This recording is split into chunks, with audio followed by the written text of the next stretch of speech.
Joe was tormented by the same harrowing dream for 3 consecutive nights. In the dream, an unknown figure was being viciously attacked from behind, leaving Joe waking in a cold sweat, his heart racing with fear. Unable to shake the feeling of dread, he called his friend, David, to meet him. Joe and David met in a cozy cafe, and Joe told his friend about his nightmares. As they delved into the details, a man at the next table told him about a similar unsolved murder that had happened 3 years earlier. The police had failed to catch the killer, and the eerie similarity to Joe's dreams sent chills down Joe's spine. Driven by an inexplicable urge to uncover the truth behind his nightmares, Joe and David dove into the depths of the internet, scouring for information about the unsolved murder. To their shock, Joe realized that the details of the crime matched his dream with eerie precision. It was as if he had witnessed the event from the past.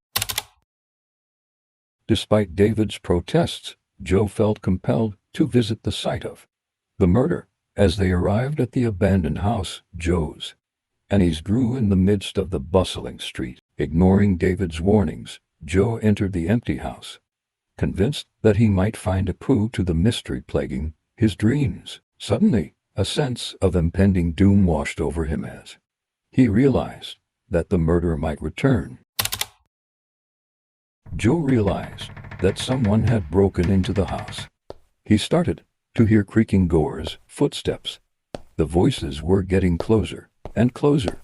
Joe waited quietly in a room. In a moment of panic, Joe lashed out with a stick he found, hit him several times with a bat, only to discover that he had attacked David, his own friend. As neighbors called the police and an ambulance, Joe was left in a state of shock, grappling with the horrifying realization of what he had done.